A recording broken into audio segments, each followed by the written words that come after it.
let's talk about the guy that really did steal the show both games, Tyler Toffoli. And, we think about the impact that Sean Monahan made very quickly after turning into a Winnipeg Jet. Toffoli, once again, making Kevin Cheveldayoff look very, very good. What a weekend he had. And, I mean, it seems like both on the ice, we see the videos from the dressing room. He's seemingly every night involved in the jacket presentation one way or the other after wins. This has been just an absolutely perfect fit. And even more important right now with Vilardi's situation. But I'll tell you what, that second line, we're waiting to see what might Ehlers be able to create for a player like Tyler Toffoli. Early returns, very, very good.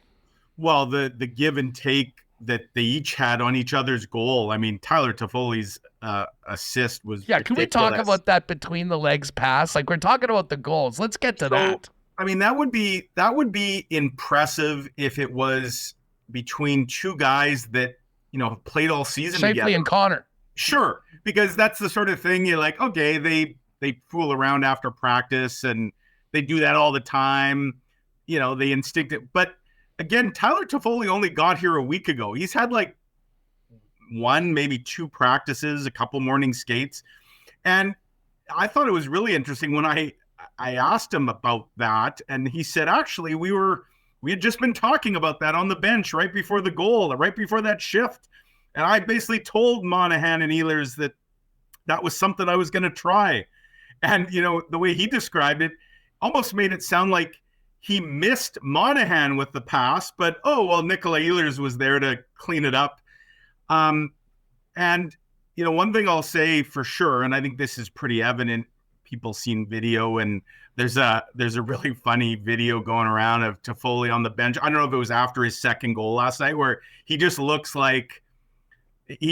so content with himself. Like, there's a bit of a smirk, and there's a lot of funny memes I've seen. Like, people are now taking that and go like, that's me after I, shovel the driveway, or that's me after I run an errand for my wife, kind of thing. This is a guy who's obviously bounced around a little bit, coming from a not so great situation in Jersey, which he's going to get to go back to right away here later this week. And all of a sudden he's playing with, an old buddy in Sean Monahan. And there seems to be, some they had a nice, Monahan had a nice feed the other night on one of Toffoli's goals. And, then him and Ehlers. And this really seems to have unlocked something in Nikolaj Ehlers, which, let's face it, Huss, the Jets have kind of been trying to do that for a while here with, varied levels of success.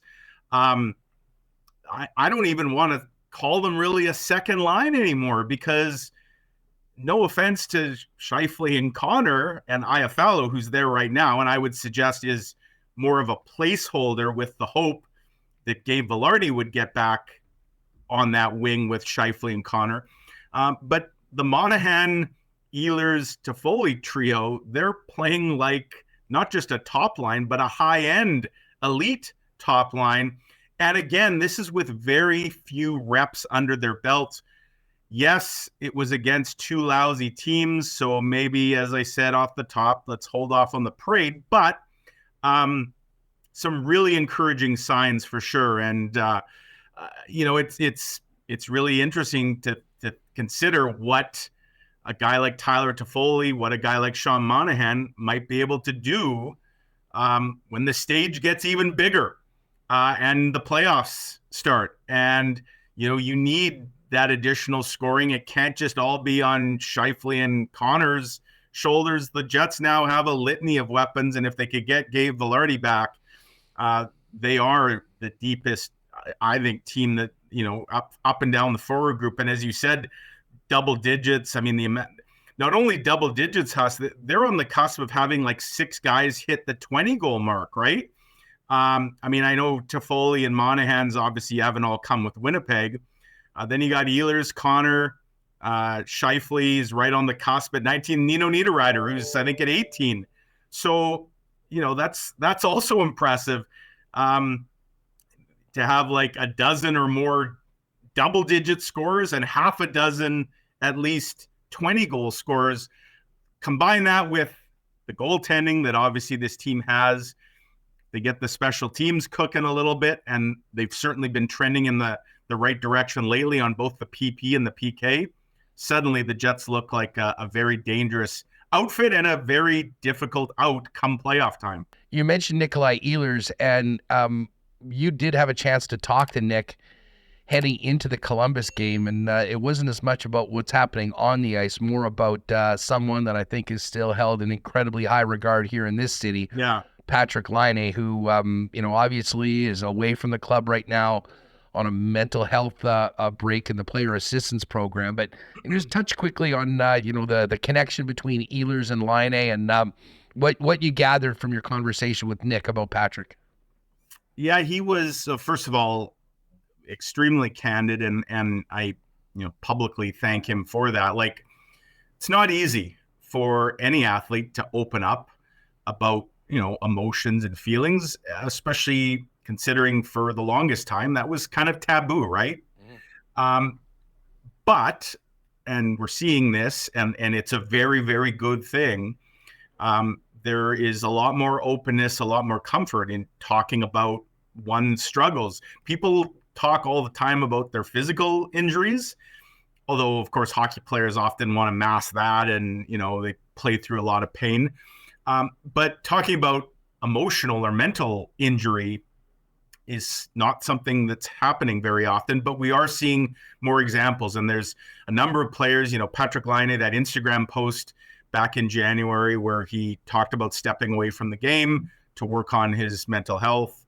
I think caught a lot of people by surprise, but for those people who maybe know Patrik a little bit and have seen the various sides of him and how hard he can be on himself, we saw that in Winnipeg all the time, Huss. Like, he'd have a bit of a slump, and nobody was their own worst critic the way that Patrik Laine was. And Nikolaj Ehlers, of course, was there every step of the way. Those two were inseparable with the Jets. So being in Columbus this weekend, and I was struck as I walked to the morning skate yesterday. There's the huge mural of Patrik Laine on the side of Nationwide Arena. And as I wrote in the piece, that's unfortunately the only way to see him these days because he's not around. But his good buddy, Nick Ehlers, did open up. He's been in touch with Patrik Laine on a regular basis, said he has good days, bad days, and, really talked about how mental health can be so fragile just when you think you're maybe turned a corner. So, as he said, and I wish there was more clarity to share with people to say, okay, he's coming back on this day or whatever, the way that you would if somebody had a sprained ankle or whatever, a shoulder injury, you say, okay, 4 to 6 weeks or 6 to 8 or whatever. There is no timeline for Patrik Laine. And even Nikolaj Ehlers, who knows him really, as well as anybody, he has no idea either.